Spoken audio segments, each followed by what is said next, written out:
Hello, everyone. Today, Jordan and I will talk about the condition called fetal alcohol syndrome. Fetal alcohol syndrome is a congenital development disorder due to alcohol consumption during pregnancy, and it is characterized by neurocognitive impairments, structural deficits, and growth restriction. There is a broader condition called fetal alcohol spectrum disorder, and there's five types. Fetal alcohol syndrome is considered the most severe type, and any consumption of alcohol can affect fetal development in various ways. As early as 3 months before conception until the end of pregnancy, it poses risk. Fetal alcohol syndrome features can be present in various ways, such as only certain malformation to of the central nervous system to a child having all abnormalities. Now, when looking at the key features, characteristics features are number one, and it needs to include two or more of the following, such as short palpebral fissures, which is the space between the eyelid, resulting in small eye opening, and thin upper lips, smooth phalanx, flat mid face, and low nasal bridge. In addition, the child will probably could have growth deficits such as height or weight being equal to or less than 10% for chronological age. There are also abnormal brain growth, which includes one or more of head circumference equal to or less than 10% of percentile, and brain structure abnormalities or recurrent seizures. Neurological behavior are impaired, which can include cognitive impairment, behavioral impairment, or both. Central nervous system abnormalities include neurocephalon tremors, hyperactivity, lack of motor skills, deficits in attention, learning difficulties, intellectual or cognitive impairments. Children with fetal alcohol syndromes are commonly diagnosed 48.3 months after birth. However, it is often missed or misdiagnosed, preventing affected child from receiving the required service as soon as possible. For etiology, we know that alcohol is the single most important terragent that causes fetal alcohol syndrome. And as I stated before, alcohol affects the whole pregnancy, and so there is no safe trimester to drink, and also no safe amount of alcohol to drink during the pregnancy. In fact, Madison found that the pattern of binge drinking, which includes 4 drinks or more within the past 2 hours, can result in severe behavioral and cognitive deficits compared to continuous drinking. And that's because continuous drinking are smaller doses but for a longer period of time, while this is a strong concentration for a shorter period of time. And it is crucial to consider when the alcohol is being consumed because there could be the most vulnerable stage during pregnancy is the early stage where the brain is developing, and high alcohol concentration when it is consumed during the first 3 to 4 weeks, known as the gastrulation, can result in facial dysmorphology. And the amount of dose and when the fetus is exposed influence the extent of the damage and severity of developmental deficits. Furthermore, any consumption will cause damage to the central nervous system. Structural damage depends on the period of development in which alcohol was exposed. And alcohol isn't the only risk factors. There are also maternal risk factors such as older age, history of alcohol, abuse in the family or maternal, attending fewer parental appointments, low maternal body weight, high and BMI, and poor nutrition. In addition, we have demographic factors such as low maternal education, rural residents, lower socioeconomic status. Lastly, if they have a late recognition of pregnancy and frequent binge drinking episode during pregnancy or even the use of drugs such as tobacco, all increase the risk of a child resulting with fetal alcohol syndrome. Now, for prevalence, according to the CDC, certain areas of the US have one infant with fetal alcohol syndrome for every 1,000 live births. In general population, there is a prevalence about 14.6 child per 10,000 people. And if we look at women who drink during pregnancy, one in every 67 women would deliver a child with fetal alcohol syndrome, which translates into about 119,000 children in the world every year. And when they did in-person assessment, the rate increased to 6 to 9 out of 1,000 school-aged children in the U.S. community, in different several U.S. community. The medical records found that for every 1,000, point 3 have fetal alcohol syndrome, ages between 7 and 9. And when looking at specific locations, we found that European regions have the highest overall prevalence at 19.8 per 1,000 population.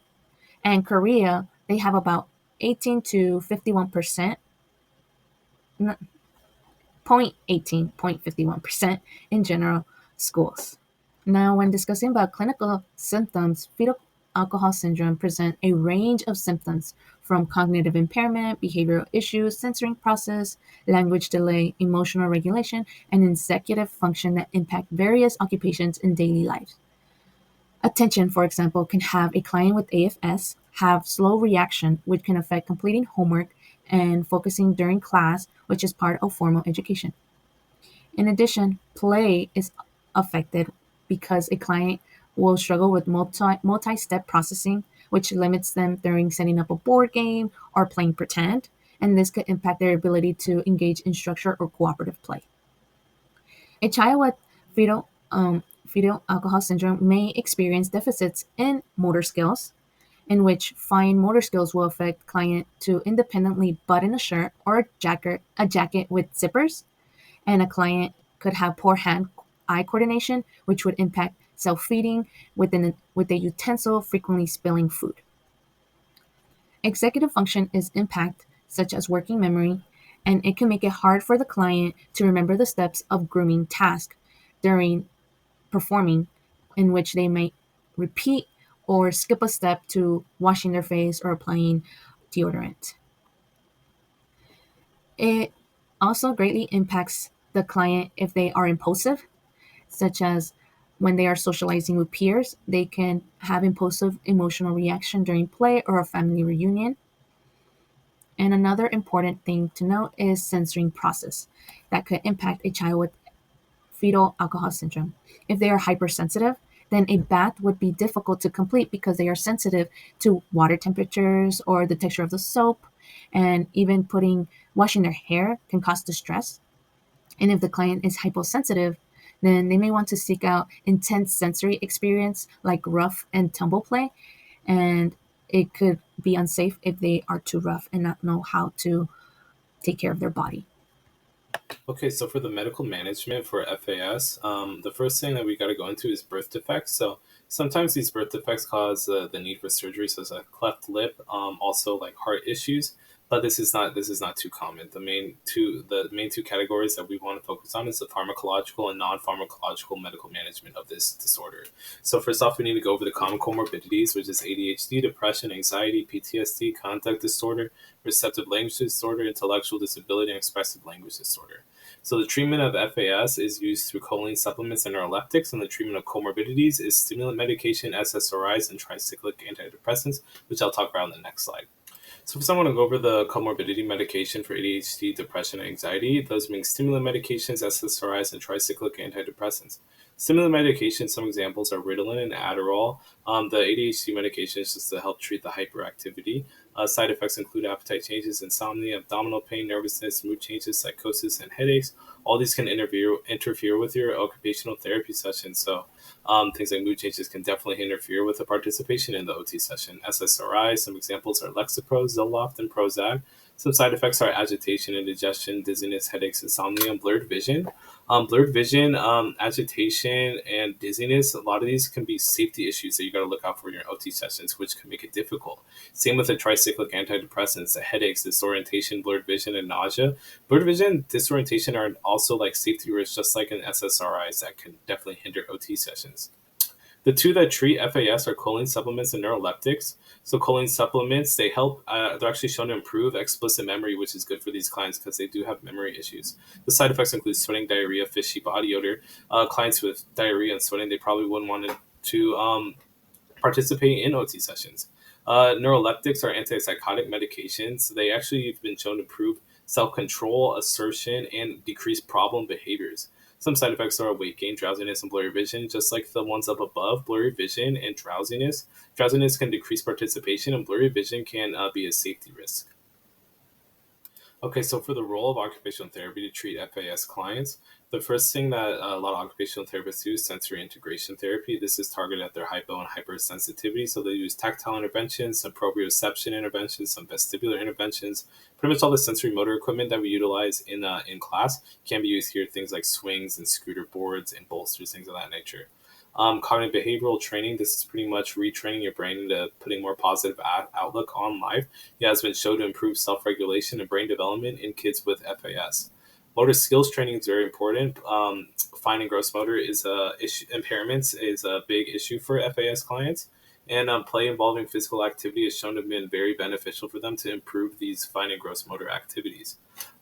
Emotional regulation behavior training is very important as well because these clients suffer from a lot of impulsivity, a lot of behavior issues, a lot of inability to regulate their emotions. So some social skills training, even play therapy, group therapy to get them involved with other kids and help them regulate their emotions and strategies.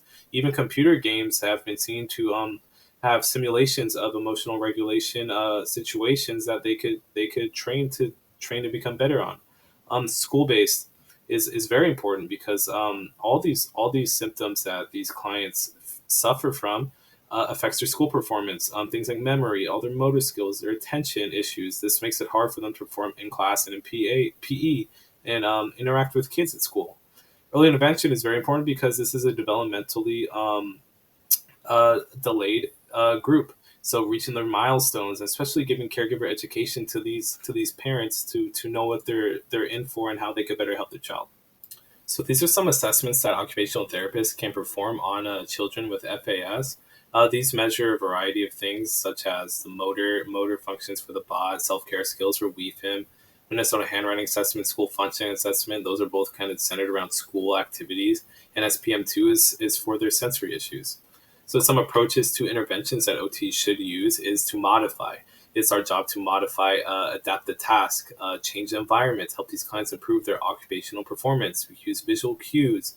We could limit the amount of outside stressors, such as peers and things like that. We could definitely help these clients with this approach. The next is to create and promote. We want to create and promote good skills for these clients, emotional regulation skills, social skills, and improve their behavior. So they are developmentally delayed. So setting in those good habits and those good skills to create and promote overall well-being is a good rule of thumb. So we chose these four frames of references and one model practice to describe FAS. Air sensory integration is targeted at the sensory issues that they have, hyper and hyposensitivity. Dynamic systems, developmental theories, because they are in atypical development.